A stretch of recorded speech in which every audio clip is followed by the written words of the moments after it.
시작.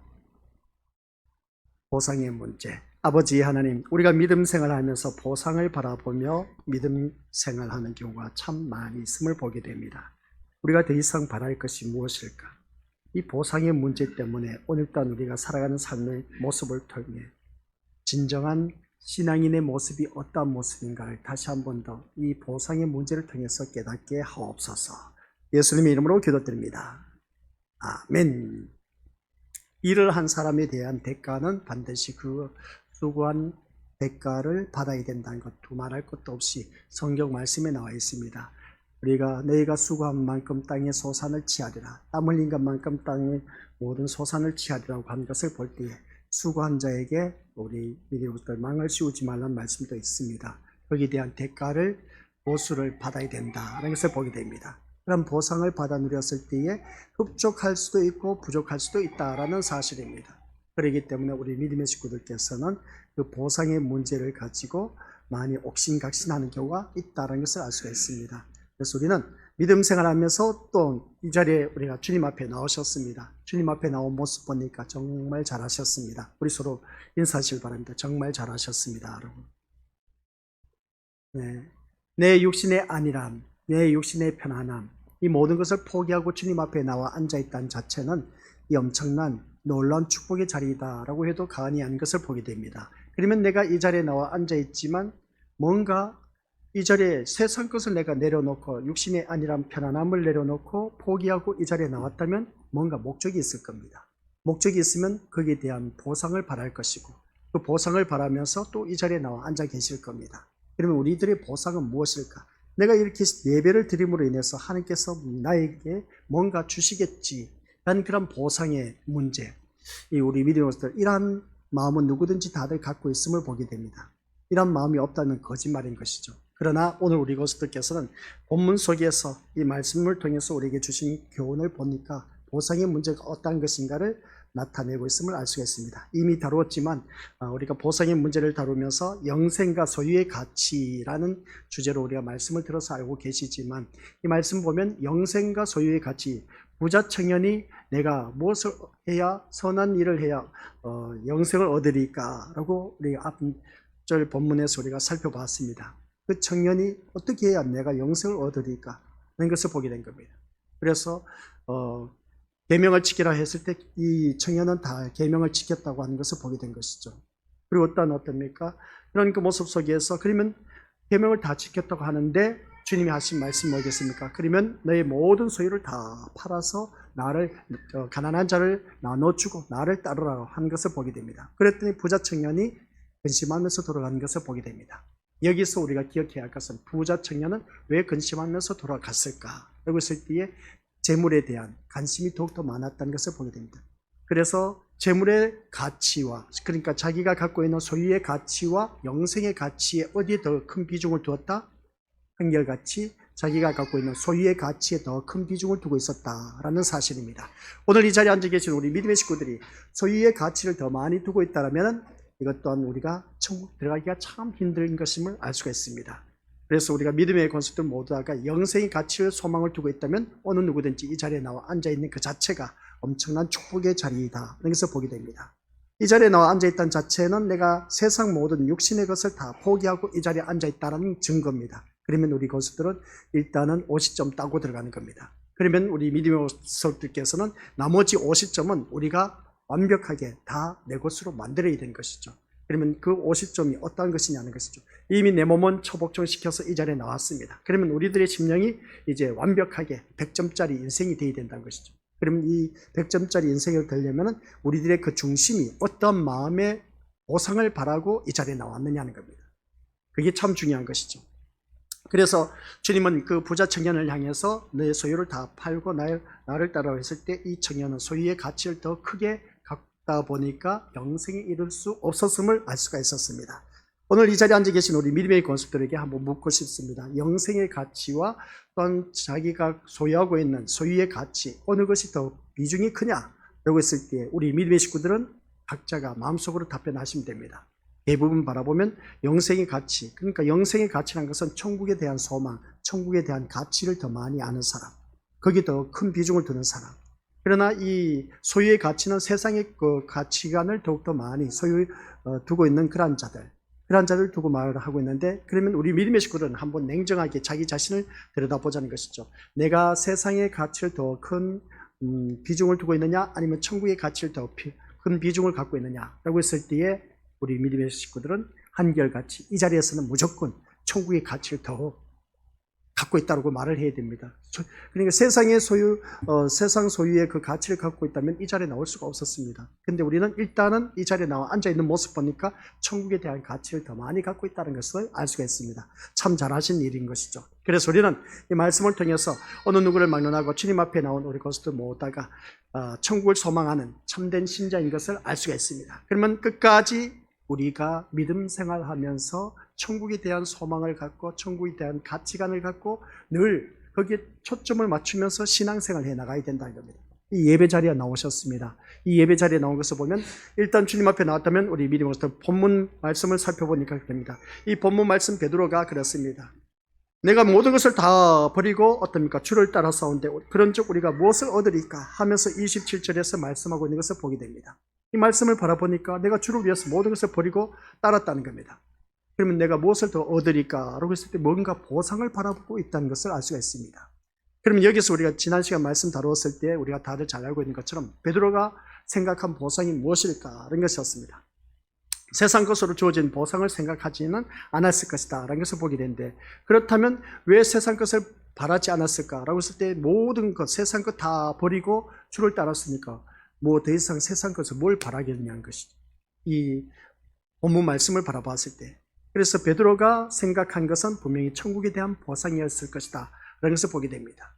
그런 그 모습 볼 때, 그러면 베드로가 모든 것을 버리고 주를 따랐다면 베드로에게 남은 것은 뭐겠습니까? 오직 주님밖에 없었다라는 것을 보게 된 겁니다. 그러면 주님만 바라보면 그 모든 것 다 된 것 아니냐는 것을 우리가 지난 시간 살펴봤습니다. 오늘 우리 자리에 앉아 계신 우리 믿음의 권수들이 바로 그겁니다. 일단은 세상 모든 것을 다 포기하고 이 자리에 나왔기 때문에 우리에게는 주님만 있으면 됩니다. 다른 어떤 것이 있으면 안 된다 그렇죠. 뭐만 있으면 된다? 주님만 있으면 되는데, 주님만 있는 것이 아니라 내가 이 자리에 앉아 있는 것을 보면은 세상 것을 뭔가 바라보고 있다는 것이죠. 내가 이렇게 예배를 참석하면 하나님께서 나에게 복 주시겠지, 그 복이 아직도 세상 복을 바라고 있는 것을 알 수가 있습니다. 이게 우리가 아직도 세상의 가치, 소유의 가치를 더 많이 비중을 두고 있다라는 사실입니다.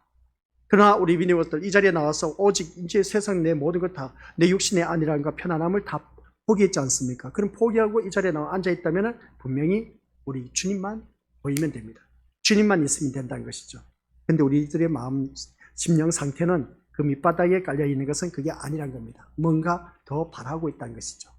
이게 바로 우리가 빼내야 할, 불순물을 제거해야 할 그러한 우리들의 모습인 겁니다. 그래야 우리가 천국 백성이 될 수 있다는 것을 알 수가 있습니다. 그래서 베드로가 무엇을 버렸든 주님을 따르게 되고, 또한 그 모습 속에서 그 주님을 따르는 모습을 바라보면 부자 청년은 너를 나를 따르라 했을 때 따르지 않았습니다. 근데 베드로는 따랐다는 것이죠. 따랐다는 그 자체는 뭡니까? 주님과 함께 했다는 것입니다. 주님과 함께 했다는 그 자체가 바로 우리 믿음들 베드로에게 주어진 보상인 겁니다. 주님을 따르는 그 자체가. 그래서 베드로는 모든 것을 받은 것이 된 것을 알 수가 있습니다. 우리가 무엇을 더 얻으리까라고 했을 때 주님이 함께 하시는데 너 뭐가 필요하냐는 것이죠. 오늘 이 자리에 앉아 계신 우리 고수들, 주님 한 분만으로 만족해요 라고 그렇게 복음성가 가사 내용이 있습니다. 정말 우리가 주님 한 분만으로 만족할 수 있을까? 주님 한 분만으로 우리가 행복할 수 있을까? 라고 했을 때 과연 그럴까? 그렇게 돼야 됩니다. 그러면 오늘 본문 속에서도 베드로가 모든 것을 버리고 주님을 따랐다면 주님밖에 없어야 되고, 그리고 또한 주님과 함께 한다는 그 자체가 모든 것을 다 얻은 것이다 라는 말씀입니다. 근데 이 말씀을 듣고 보니까 우리 믿음의 고수들에게는 아직도 뭔가 석연치 않아. 이게 뭔가 나에게는 쉽게 말씀이 와닿지 않아. 그래서 우리에게 주신 것, 우리에게 주어진 것이 뭐냐라고 했을 때 세 번째 주제가 바로 그겁니다. 신자에게 주어진 것이 무엇일까? 이 예수님은 새로운 세상과 이스라엘 12지파를 심판한 건세에 대한 말씀을 하고 있는 것을 보게 됩니다. 28절 한번 보시길 바랍니다. 28절 같이 읽어보도록 하겠습니다. 시작. 예수께서 이르시되 내가 진실로 너희에게 이르노니 세상이 새롭게 되어 인자가 자기 영광의 보좌에 앉을 때에 나를 따르는 너희도 12 보좌에 앉아 이스라엘 12지파를 심판하리라. 아멘. 이 말씀이 참 엄청난 축복된 말씀입니다. 이 12보좌에 앉아있는 거 나를 따라 너희도 12보좌에 앉아서 이스라엘 12지파를 심판한다. 우리가 심판하는 그 자리에 있다는 겁니다. 내가 심판을 받는 것이 아니라 심판하는 자리에 있다는 겁니다. 얼마나 축복된 말씀인지 모릅니다. 이런 말씀을 바라봤을 때 이것이 모든 것을 버리고 주를 따른 베드로의 뭡니까? 우리가 무엇을 얻으리까? 라는 물음에 대한 답변인 것을 알 수가 있습니다. 천국에서 특별히 주어질 것이 있다고 하시지는 않습니다. 근데 인간이 행한 바에 따라 달리 주어지는 보상이 없는 나라가 천국이라는 것이죠. 다시 말씀드리겠습니다. 우리가 행한 뭔가 내가 의롭게 행했다라는 것에 따라 주어지는 보상이 없는 나라가 천국이라는 겁니다. 목사님 이상하다. 그렇게 하면 어떻게 됩니까? 우리 믿음의 보상을 어떻게 바라볼 수 있습니까? 우리 믿음의 보상을 어떻게 생각하십니까?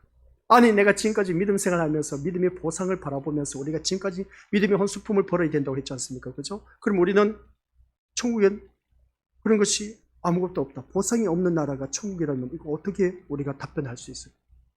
그 이유는 우리가 이미 그 어떤 것으로도 비교할 수 없는 존귀한 세상에 참여한 사람이기 때문에 그렇다는 겁니다. 이 존귀한 세상에 우리가 참여했다는 겁니다. 언제 내가 참여했냐는 것이죠. 지금 살아가는 삶의 모습 보면 이 사람의 모습, 저 사람의 모습 보면 다 그냥 천국의 삶이 아니야. 어떤 때는 천국의 삶이기도 하지만 어떤 때는 진짜 힘들고 어려운 그런 삶, 완전 지옥과 같은 그런 삶을 살고 있는 것이 바로 그런 삶인 것을 보게 됩니다.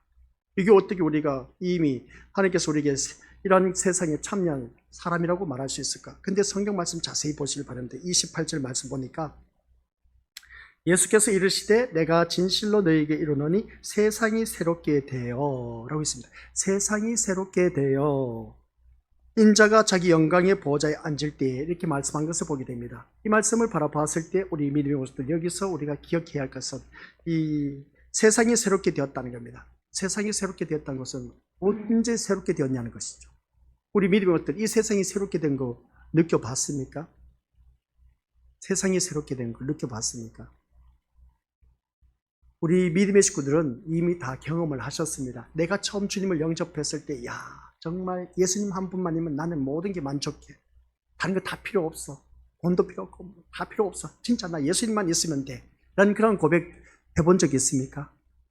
바로 그때가 우리 이 말씀 속에서 세상이 새롭게 되어라는 그 말씀인 겁니다. 세상이 새롭게 되었다는 것이 바로 그런 때를 말한 것이죠. 그런 경험을 했다면 우리 믿음의 모습들 거기서 말씀이 풀려지기 시작할 겁니다. 이제 조금씩 열려지는 것을 바라보게 되는데, 그러면 여기서 보면 우리가 더욱더 귀하게 여겨야 할 것이 뭐냐면은 우리가 이 세상 살아가면서 우리가 행한 바에 따라서 달리 주어진 보상이 없는 나라가 천국이라면 그 이유는 도대체 무엇일까라고 했을 때 그 어떤 것으로도 우리가 비교할 수 없는 존귀한 세상에 이미 내가 참여하고 있기 때문이다 라는 말씀입니다. 그것이 바로 예수님이 이루신 새로운 세상, 이 새로운 세상을 말하고 있는데, 즉 같이 읽어보도록 하겠습니다. 시작. 신자가 예수님을 믿고 따른다면 그것은 이 세상과는 다른 새로운 세계에 참여하였음을 의미하는 것이고 이스라엘 12지파를 심판할 건세에 참여하였음을 의미합니다. 이 말씀을 들으니까 또 우리 믿음의 모습들 빨리 깨닫는 분들이 있지만은 내가 아직도 이 말씀을 듣고 보니까 내가 예수님을 믿고 따른다면 그것은 세상과 다른 새로운 세계에 참여하고 있다. 우리 믿음의 모습들 이것을 느껴본 적이 있습니까? 저는 많이 느껴봅니다. 우리 믿음의 모습들 어떠한지 모르지만은 우리 다 같이 그런 것을 경험을 하셨을 겁니다.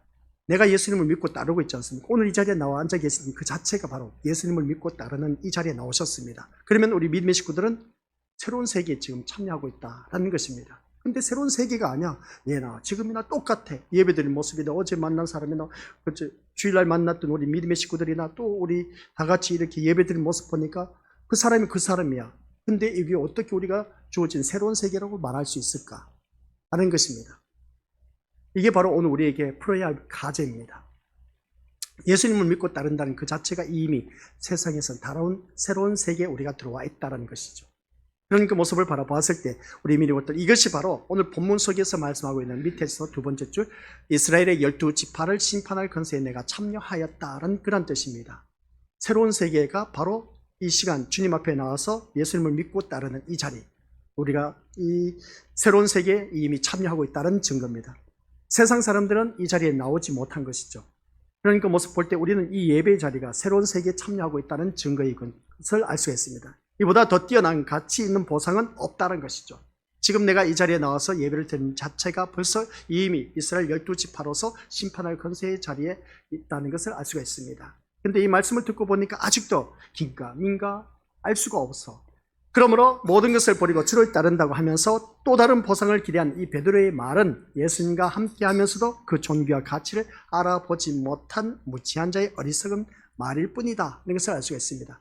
그래서 모든 것을 버리고 내가 주를 따라사온나이다 하면서 어떻습니까? 내가 더 이상 무엇을 얻으리까 하는 것을 볼 때에 이 말씀을 바라보면은 이 베드로는 아직도 모든 것을 버렸다면 아까 말씀드린 것처럼 주님만 보여야 되고, 그러면 주님만 보이면 우리 믿는 것들 주님과 함께 한다는 증거입니다. 그래서 주님과 함께 한다는 증거는 베드로는 예수님을 따라가는 겁니다. 그게 바로 어느 누구든지 주님이 함께하는 삶의 모습. 오늘 이 자리에 앉아 계시는 우리 것들이 바로 그런 삶인 겁니다.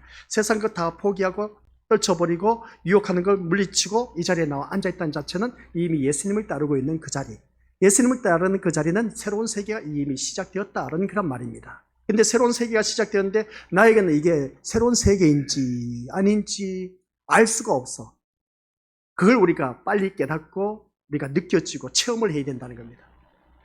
오늘 본문 말씀이 그 내용입니다. 그래서 오늘 우리 것들 이 말씀을 통해서 이보다 더 뛰어난 가치는 없는 것인데, 그래서 모든 것을 버리고 주님을 따른 이 모습을 베드로의 모습을 바라보았을 때 그 존귀와 가치를 알아보았다면 우리는 어느 누구든지 이 새로운 세계에 들어갔다는 것을 체험할 수가 있다는 것입니다. 그래서 우리가 새로운 세계 체험을 했을 때는 우리가 예배 시간에 그런 경우가 있습니다. 언젠가 예를 들었고 늘 많이 들어왔을 겁니다. 내가 말씀을 듣는 순간에 걱정 근심했던 문제가 이 문제 어떻게 하지 하면서 막 걱정 근심을 안고 왔는데 찬양 부름과 동시에 뭔가 모르게 막 울먹울먹하고 눈물이 흘러내리고 은혜의 눈물이 흘러내리고 또 말씀을 듣다 보니까 그 걱정 근심했던 답답했고 눈앞이 캄캄했던 그 모든 문제가 점점점 사라지는 거. 또 내 몸이 진짜 두통이 심하고 머리가 아파 막 터질 것 같은데 나와서 찬양 부르고 말씀 듣다 보니까 어느 한순간 그 두통이 다 사라져 버리고 내 아팠던 허리가 어떻습니까? 말씀을 듣는 그 순간에 깨끗하게 아픈 줄 모르고 그냥 내가 앉아서 예배 드리는 그 모습, 이게 바로 우리 미래부터 새로운 세계에 들어온 자의 놀라운 체험이라는 것을 알 수가 있습니다. 그 자리는 주님이 임재하고 계신다고 했죠. 지금 주님이 이 시간 이 자리에 임재하시면서 우리를 통치하고 다스리고 계신다는 겁니다. 그러면 주님의 임재하심을 느끼는 사람은 내가 지금 소원하고 있는 모든 것들이 다 이 시간 어느 누구든지 새로운 세계에 입문하였기 때문에 다 해결받을 수가 있다는 겁니다. 그래서 제가 말씀드렸지 않습니까? 예배 성공하면 모든 것에 성공할 수 있다라고 말씀을 드렸습니다. 그만큼 예배가 참 중요하다는 것을 다시 한 번 더 깨닫게 된 것이죠. 그리고 이 말씀을 들으다 보니까 우리 믿음의 모습들께서는 이 베드로의 말은 예수님과 함께 하면서도 그 존귀와 가치를 알아보지 못했다는 겁니다. 그러면 지금 이 순간 우리가 모든 것을 버리고 이 자리에 나왔다는 것은 이미 주님을 따르고 있고 주님이 함께하는 삶을 살고 있다는 겁니다. 이게 바로 새로운 세계인 것인데 이것을 우리가 느끼느냐 못 느끼느냐, 이게 중요하다는 겁니다. 그래서 우리가 청년 역시 뭐로 있습니까? 같이 읽어보도록 하겠습니다. 시작. 이거 아닌데 우리 예수님을 따르면서 이것도 아닙니다. 아니요. 예수님을 따름으로써 우리 청년 역시도 예수님을 따르면서 주어지는 복의 존귀함을 몰랐기 때문에 자기 소유를 버릴 수가 없었다는 사실. 그러니까 우리 믿음의 식구들께서도 살아가는 모든 삶 속에서 이 청년 바라보면 예수님을 따라야 되는데 부자 청년은 따랐다 못 따랐다? 따르지 못했습니다. 그러니까 쉽게 표현하면 주어지는 그 복의 존귀함을 몰랐기 때문에 자기 소유를 버릴 수가 없었다는 것을 알 수가 있습니다. 그래서 예수님은 자기 보좌의 영광에 앉을 때에 오늘 본문 말씀을 바라보니까 뭐라 했습니까? 28절 중간에 보니까 인자가 자기 영광의 보좌에 앉을 때에 나를 따르는 너희도 12보좌에 앉아서 이스라엘 12지파를 심판할 것이다. 이 말씀을 보게 됩니다. 이런 모습을 보면 예수님이 자기 보좌의 영광에 앉을 때는 부활 승천하여서 오늘 하늘 보좌에 앉으신 그런 때를 의미하고 있음을 보게 됩니다. 그리고 그 때를 새로운 세상이라고 하는 것은 그리스도께서 성령을 보내셔서 자기 백성을 새롭게 하시고 다스리는 시대를 뜻하는 것으로 이해할 수가 있다는 겁니다. 그러면 이 시간은 성령 하나님을 보내주셨습니다. 우리 예수님께서 이 땅에 오셔서 죽으시고 그리고 또 부활하시고 승천하셨습니다. 승천하시면서 우리에게 성령 하나님을 보내주셨습니다. 성령 하나님을 보내주셔서 지금 이 시간 우리가 모여서 예배를 드린 이곳, 이곳에서 우리가 새롭게 된 하나님 백성들이 다스리는, 예수님이 다스리는 이 시대에 그 예배의 이 시간을 우리가 드려진 모습을 통해서 우리는 어느 누구든지 새로운 세계에 입문하고 있다는 것을 알 수가 있습니다. 그래서 세상 사람들은 이 자리에 나올 수가 없습니다. 그래서 세상 사람들은 우리들을 향해서 뭘 합니까? 무엇 때문에 그 예배를 다 드리냐는 것이죠. 심지어 교회 다니는 사람들마저도 어떻습니까? 수요 예배 굳이 나가야 되냐? 금요 기도에 나가야 되냐? 새벽 예배 나갈 필요가 있냐? 뭐 주일 예배 한 번만 드리면 될 것이지, 그렇게 말하신 분들 있음을 보게 됩니다. 그런 분들은 아직 이 새로운 세계에 대해서 체험을 하지 못했기 때문이다, 이것을 알 수가 있습니다. 새로운 세계, 이 새로운 세계는 반대편에서 이 예배를 드림으로 인해서 엄청나게 우리는 많은 것을 경험할 수가 있는데, 근데 그것을 깨닫지 못하다 보니까 그런 말을 할 수가 있습니다. 심지어 교회 다니는 사람이 그렇게 말을 하니까 속이 뒤집어지는 것이죠. 세상 사람들이 당연하게 아유 이런 날 뭐하러 교회 나가냐 했을 때 당연한 겁니다. 모르니까. 그런데 우리는 이 자리에 나와서 예배 드리는 그 모습 보면 뭔가 있다는 것이죠. 있기 때문에 이 자리에 나왔다는 겁니다. 그래서 모든 걸 다 포기하고 내가 이 자리에 나왔다는 그 자체는 뭔가 내가 끌렸기 때문에 나와 앉아있다는 겁니다. 세상 것이 더 커 보였으면 이 믿음의 고수들은 이 자리에 나올 수가 없습니다. 솔직히 말해서. 주일날 오전에 앉아있던 분들이 안 보여. 그분들은 세상 것에 끌려서 어떻습니까? 다른 곳에 가 있습니다. 근데 우리 믿음의 식구들은 그게 아니라는 것이죠.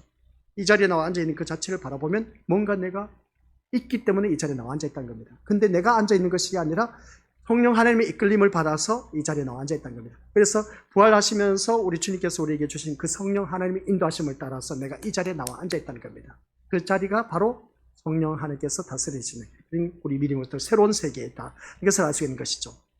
그래서 오늘 이 말씀을 통해서 우리는 이 새로운 세계의 가치에 대해서 전혀 눈을 뜨지 못하고 있는 것을 보게 됩니다.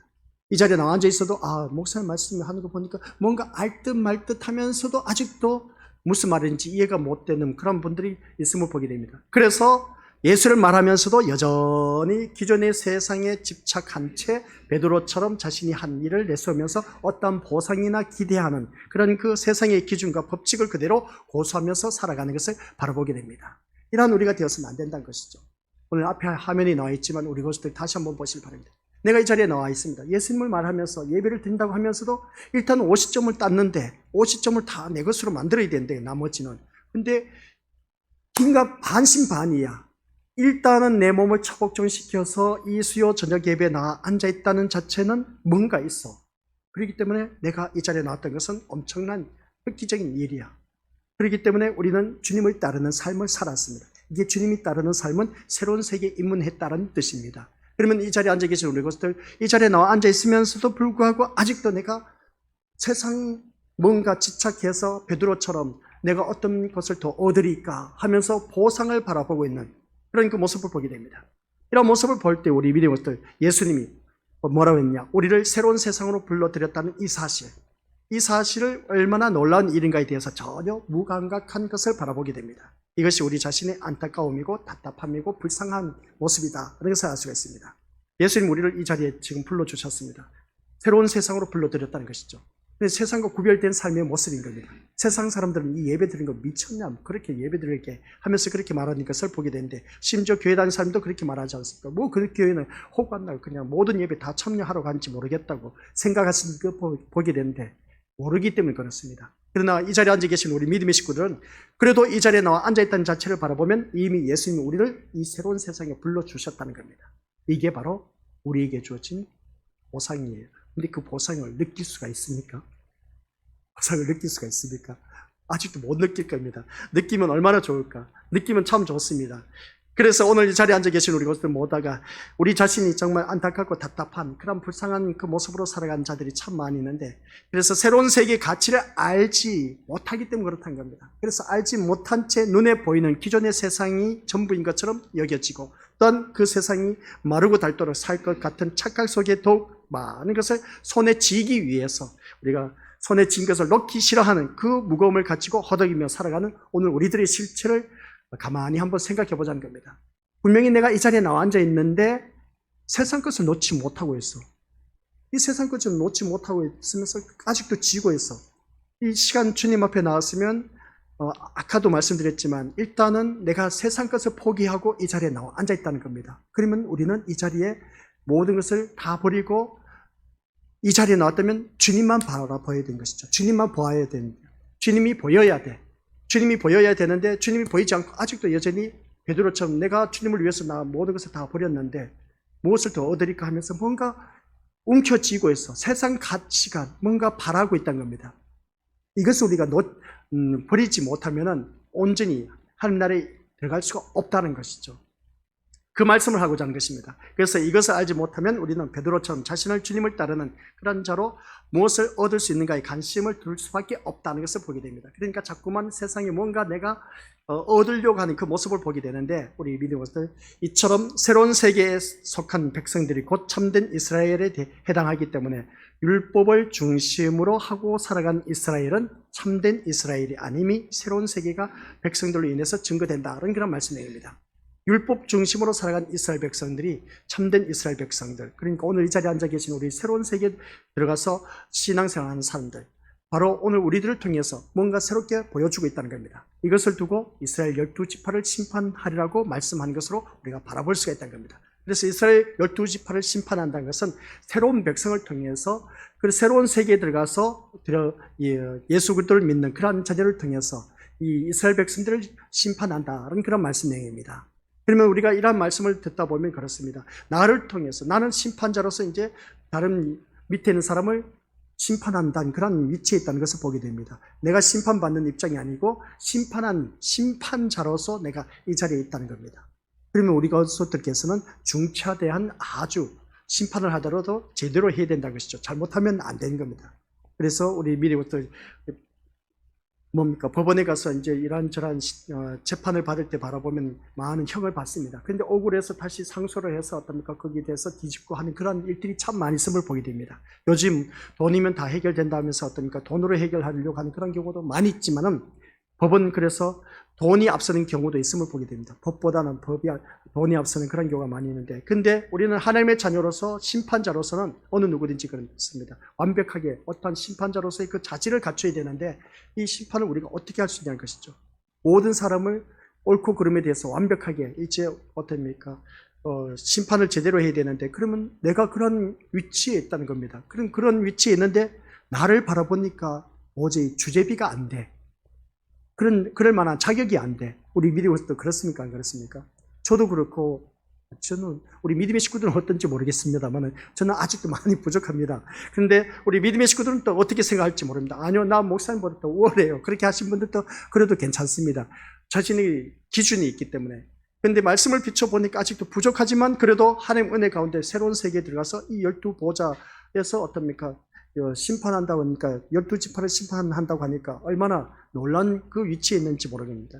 너무나 감사할 뿐이라는 것이죠. 그래서 우리는 이 말씀을 통해서 다시 한번 재조명하면 뭐라고 말하느냐라고 했을 때 같이 읽어보도록 하겠습니다. 시작. 신자는 성령으로 새로운 사람이 되고 새로운 세계에 속한 사람으로 존재한다는 것 자체가 육신을 중심으로 살아가는 세상을 심판하는 권세의 자리에 앉아 있는 것과 같다라는 것입니다. 그러니까 쉽게 표현하면 우리는 성령으로 새로운 사람이 되었습니다. 새로운 사람이 되었기 때문에 이 새로운 세계에 속한 사람으로 존재하는 것 자체가 우리 육신 중심으로 어떻습니까? 살아가는 세상을 심판하고 있다 하는 것이었습니다. 그러니까 우리는 지금 성령 하나님이 내 심령 속에 들어와 계셔. 그러면 살아가는 삶의 모습이 이제 세상을 심판하는 모습이라는 겁니다. 세상을 심판하는 모습을 어떻게 보여줍니까? 이 세상 사람들 더 잘 알아요. 세상 사람들 어떻게 아시는지 아십니까? 우리가 무슨 잘못을 해서 교회 다니는 사람이 야, 너 교회 다니는 사람 그렇게 살면 돼? 그 말입니다. 심판자로서 그렇게 살면 안 된다는 그 말입니다. 그런 소리 많이 들었을 겁니다. 아니 당신 교회 다니면서 그러면 돼? 교회 다니는 사람 다 그래? 그런 소리 들었을 겁니다. 바로 그겁니다. 내가 지금 심판자의 위치에 있다는 것이죠. 그리고 심판자의 위치에 있다면 그만큼 완벽해야 된다는 겁니다. 흠이 없어야 됩니다. 꼬투리 잡힐 일이 없어야 된다는 것이죠. 그런데 우리 그런 꼬투리를 잡혀버렸어.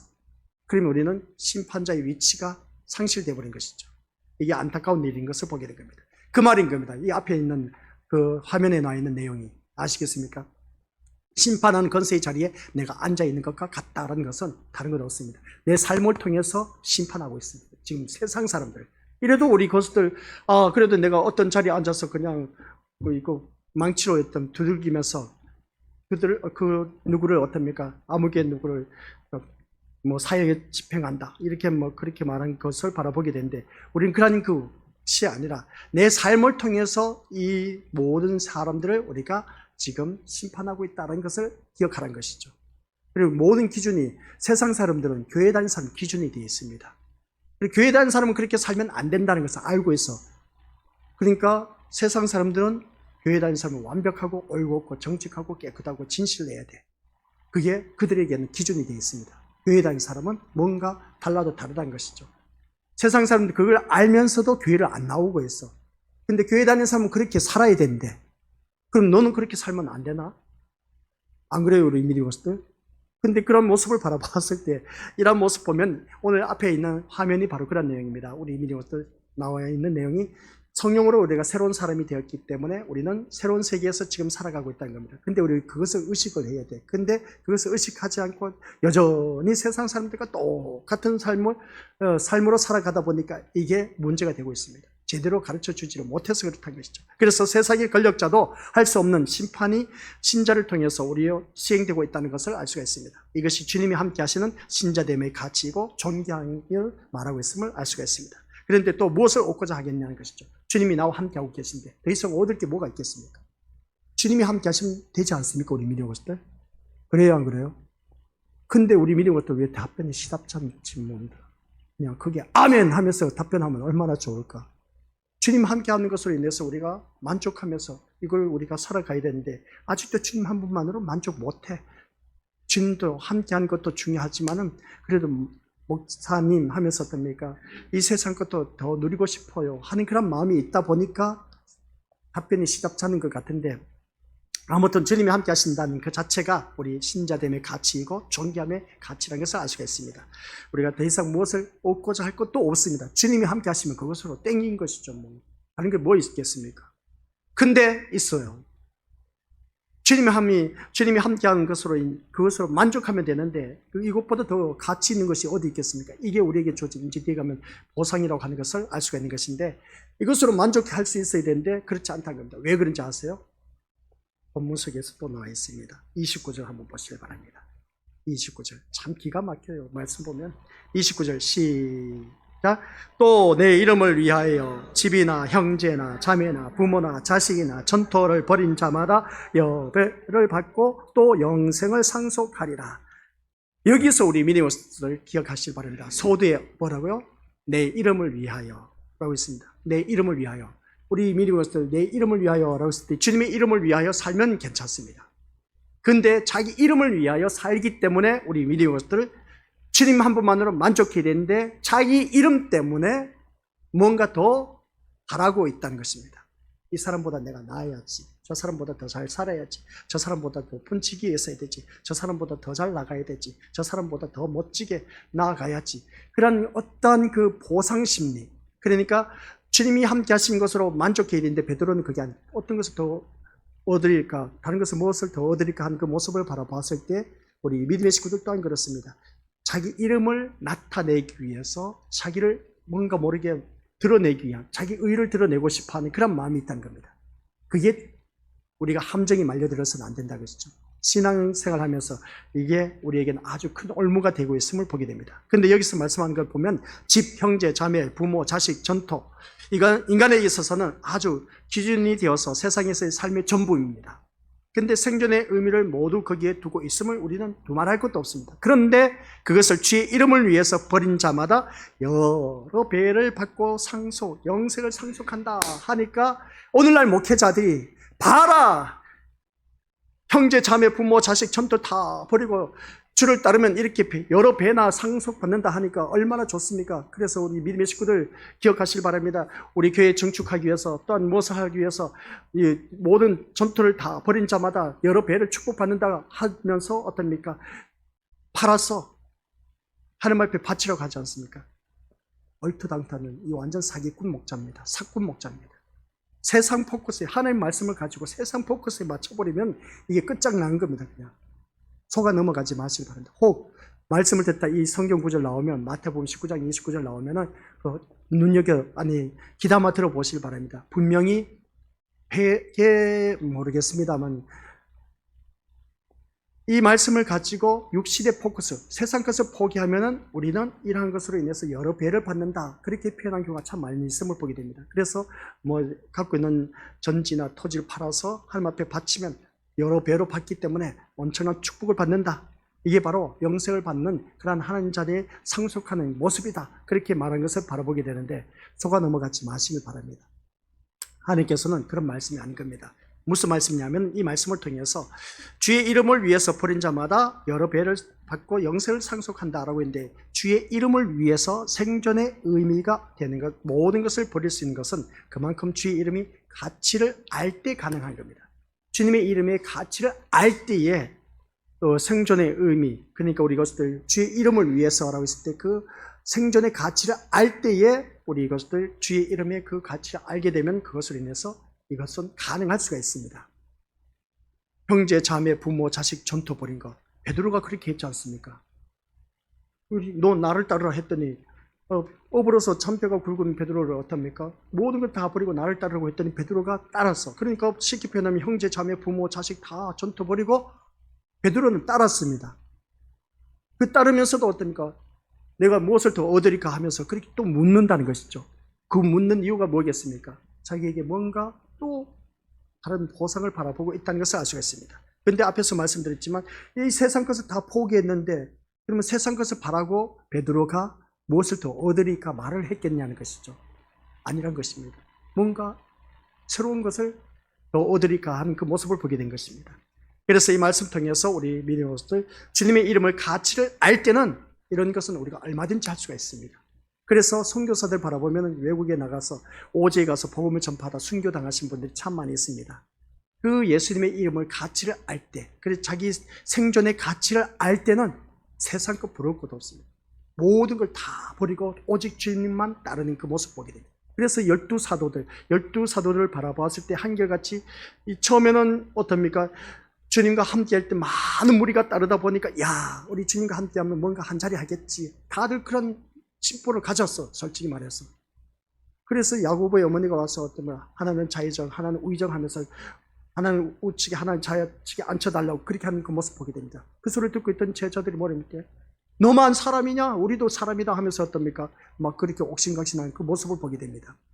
그런 모습 보면 우리 믿음들 아직도 이 세상에 뭔가 건세를 잡으려고 하는 그 모습을 보게 되는데 그게 아니란 것이죠. 주님의 이름을 가치를 알 때는, 그래서 주님이 죽으시고 또 제자들은 다 도망가 버렸지 않습니까? 다시 부활하셨을 때, 그때에 찾아왔을 때 이 제자들은 주님의 가치를 알게 되었습니다. 부활하신 예수님을 알게 되다 보니까 그들은 어떠했습니까? 마지막 죽는 그 순간, 주님의 복음을 전파하는 그 순간 복음을 전파하다가 순교하는 그 순간까지 그들은 자기 목숨을 아끼지 않았습니다. 왜? 주님의 가치를 알았기 때문에.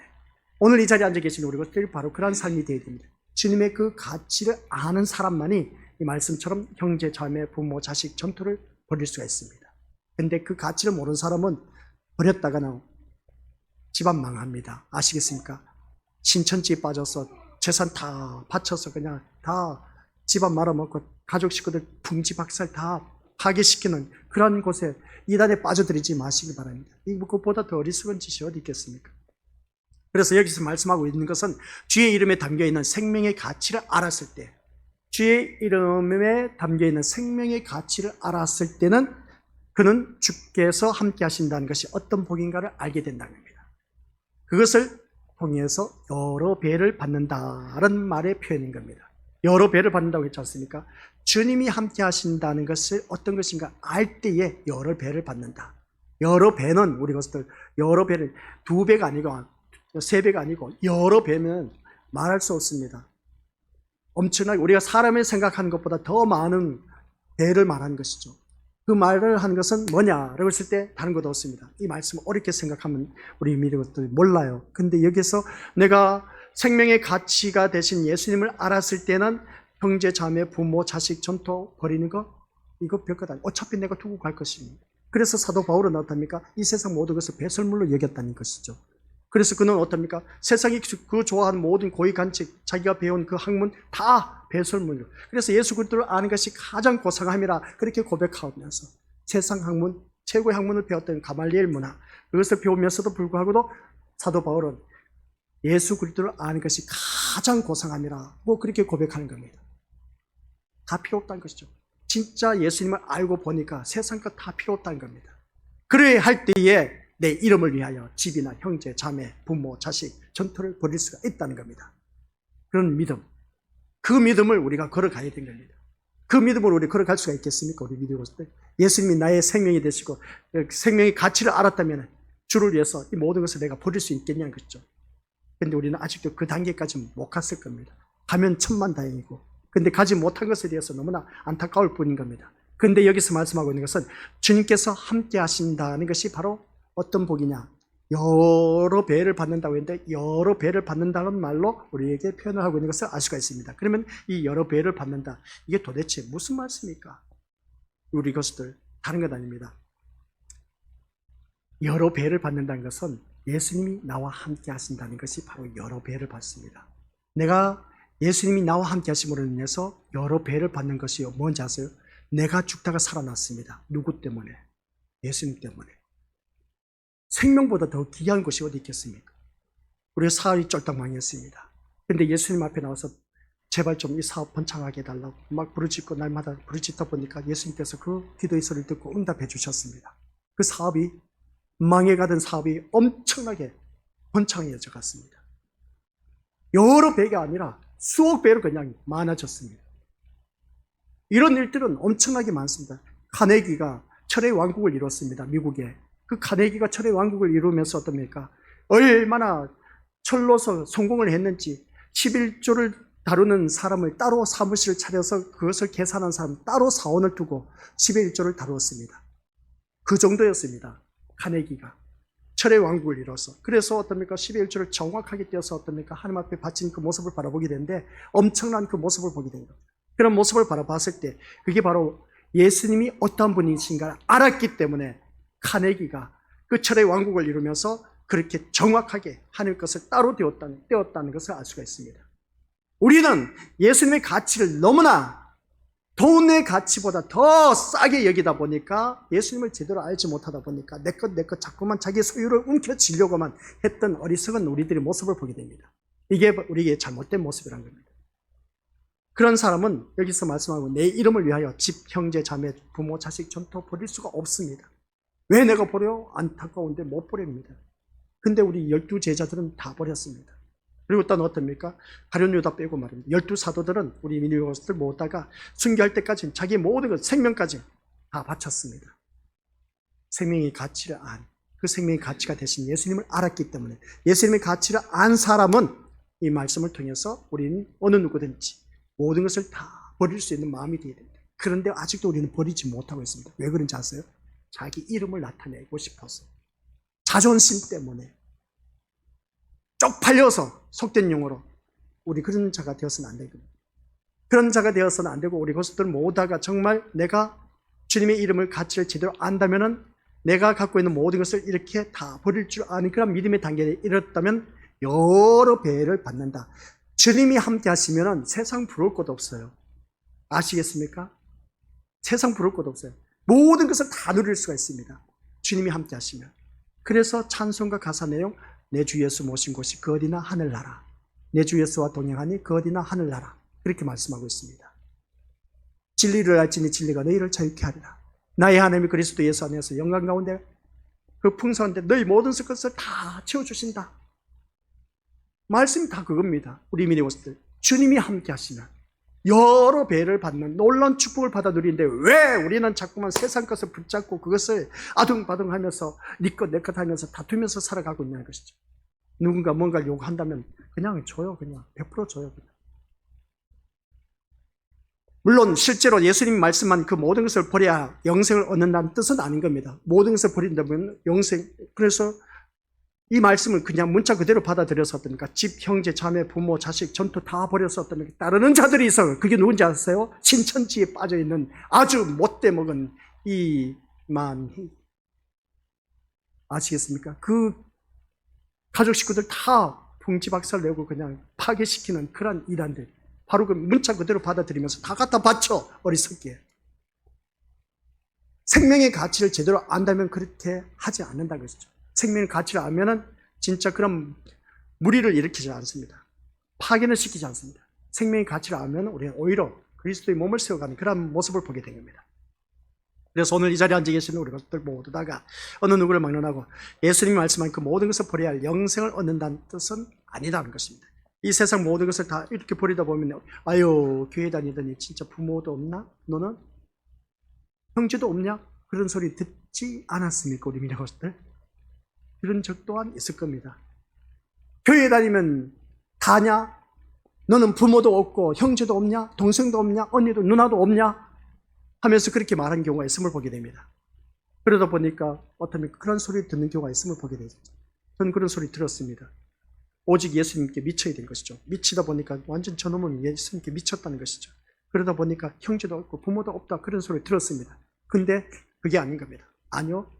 내가 살면서 예수님이 함께하는 그 모습을 보여줘야 되는 거예요. 그들에게. 그게 바로 우리가 새로운 영, 성령 하나님이 내 심령 속에 임해서 우리가 새로운 세계에 살아가는 그런 자들 바라보게 된 것을 알 수가 있습니다. 그래서 여기서 바라봤을 때 우리 미리 것들 기억하시기 바랍니다. 이 모든 것을 버려야 영생을 얻는다는 뜻이 아닙니다. 아셨죠?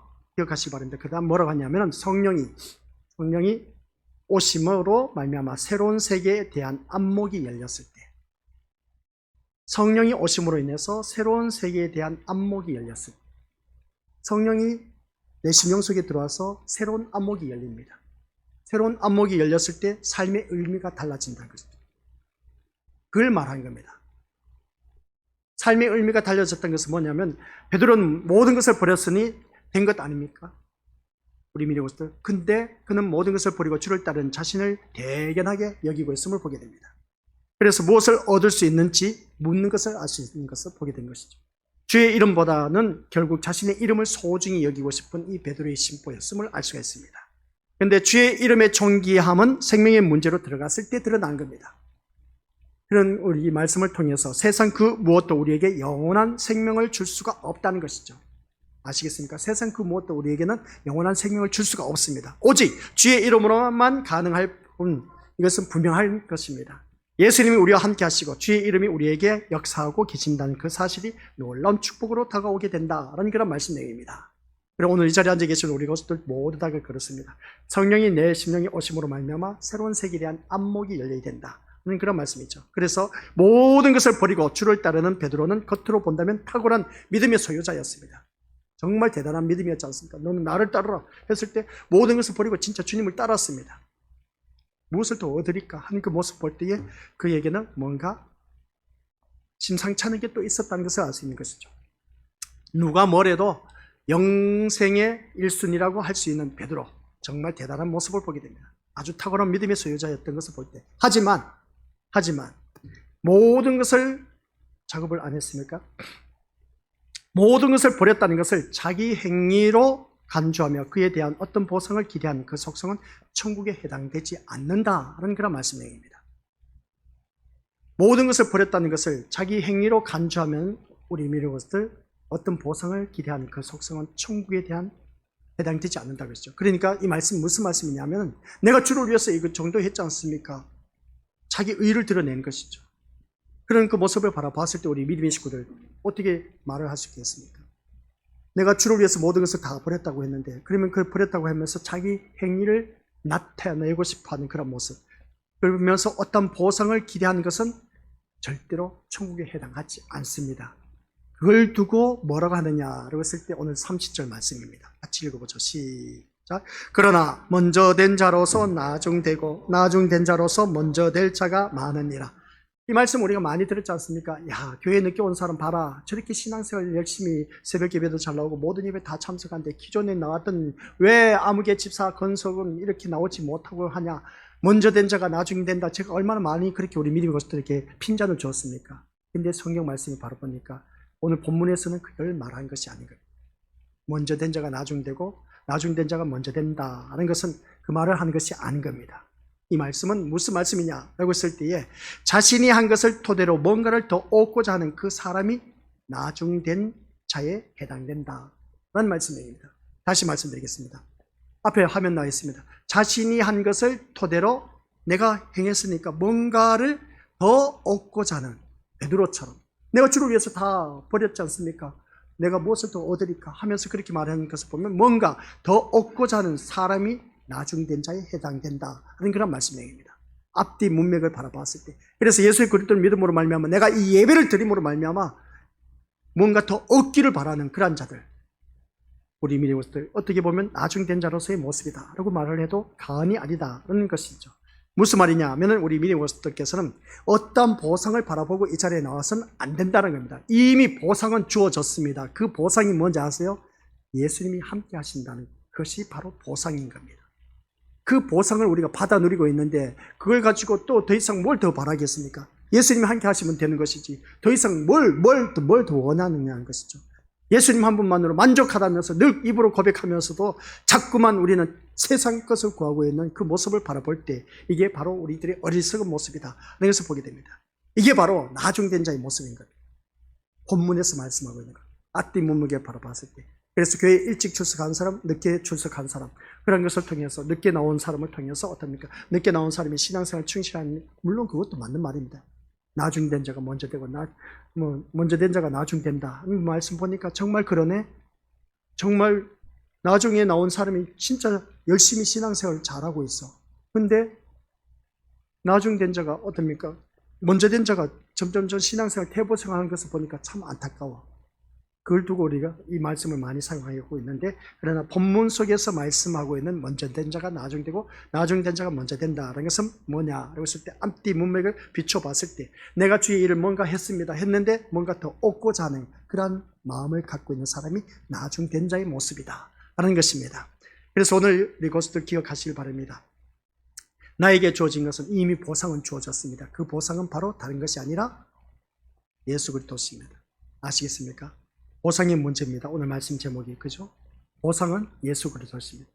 예수 그리스도가 나에게 이미 주어졌습니다. 그럼 예수님이 나와 함께 하신데 다른 것 바라볼 게 있겠습니까? 없겠습니까? 근데 바라본다니까요. 예배를 드리러 나오면서도 뭔가 세상 것을 자꾸만 내 밑바탕에 깔고 나오는 것을 누구든지 다들 경험을 하고 있고 체험을 하고 있고 지금도 그런 마음을 갖고 있기도 하는 것을 보게 됩니다. 그런 자가 되어서는 안 된다는 겁니다. 그래서 이제 결론의 말씀입니다. 영생은 사람으로서는 안 됩니다. 아시겠습니까? 하나님이 다 하시는 일입니다. 영생은 하나님이 하실지 사람이 할 수가 없어요. 근데 이단들은 지가 마치 예수라고 하면서 어떻습니까? 다 내 말 들으라는 겁니다. 어리석게도 그렇게 이단에 빠진 자들 바라보면 한심스럽습니다. 이 일을 위해서 예수님이 죽으시고 부활하신 후 하늘로 가시고 성령을 우리에게 보내주셨습니다. 그리고 우리의 마음을 죽게 두게 하는 겁니다. 우리의 마음을 죽게 두게 하다 보니까 성령 하나님에 이끌려서 오늘 이 자리에 우리 믿음의 식구들이 이 자리에 나와서 예배를 드리고 있다니까요. 그 성령 하나님 때문에 우리 믿음의 것들 내 힘으로 나왔다는 것이 아닌 겁니다. 성령 하나님이 우리를 이끌어 주셨기 때문에 이 자리에 나오셨다는 겁니다. 그러면 이 자리에 나오신 우리 믿음의 식구들은 주님만 보여야 되고 주님만 의지하고 주님만 바라보면서 살아가야 된다는 말씀 내용입니다. 그래서 오늘 우리 것을 기억하시길 바랍니다. 오직 내 마음은 주님께만 두면 된다. 이미 보상은 나에게 주어졌어. 이게 바로 주님이 나와 함께 한다는 자체가 오늘 본문 속에서 새로운 세상, 앞에서 28절에서 말하고 있는 것, 세상이 새롭게 되어라고 했을 때 이미 주님이 나와 함께 하시는 자를 두고 말하고 있습니다. 아시겠습니까? 주님이 함께한 자는 이미 새로운 세계에 세상에 살고 있고, 또한 우리 것들 이게 우리에게 준 보상이 있고, 이 보상을 받아 누린 우리들은 더 이상 바랄 것이 뭐가 있느냐는 그런 말씀 내용입니다. 그래서 마지막으로 같이 읽어보죠. 준비가 안 됐습니까? 주님을 알게 되고 주님께 마음을 두게 되면 주 예수 그리스도가 곧 우리에게 주어진 보상이다 하는 말씀 내용입니다. 다시 말씀드리겠습니다. 주님을 알게 되고 주님께 마음을 두게 되면 주 예수 그리스도가 곧 우리에게 주어진 보상. 지금까지 말씀해 온 것입니다. 예수 그리스도가 곧 우리에게 주어진 보상이라는 겁니다. 그 보상 얼마나 큰지 아세요? 여러 배를 받는다는 거 엄청난 시너지 효과입니다. 내가 예수님 제대로 만나면 세상 모든 것 내가 다 누릴 수가 있어요. 내가 죽을 수밖에 없었는데 살아났다니까요. 예수님을 만난 사람은 그게 바로 우리 믿는 것들 나에게 주어진 보상인 겁니다. 예수님을 만나고 보니까 나에게는 죽다가 살아난 인생이 되었습니다. 망하는 사업이 엄청나게 번창되었습니다. 회복되어졌습니다. 우리 민족들, 내 자녀가 정말 길길길 거리다가 예수님을 만나고 나서 이 자녀가 엄청나게 출세길이 들어섰습니다. 얼마나 여러 배나 보상을 받는 엄청난 축복을 받아 누리고 있다는 겁니다. 풀리지 않았던 모든 문제, 예수님을 제대로 믿으니까 모든 문제가 다 풀어지는 역사가 있었습니다. 그게 바로 우리에게 주어진 보상이라는 겁니다. 그 보상은 뭡니까? 바로 예수 그리스도라는 것입니다. 예수 그리스도가 우리에게 주어진 보상이라는 겁니다. 얼마나 좋은 보상입니까?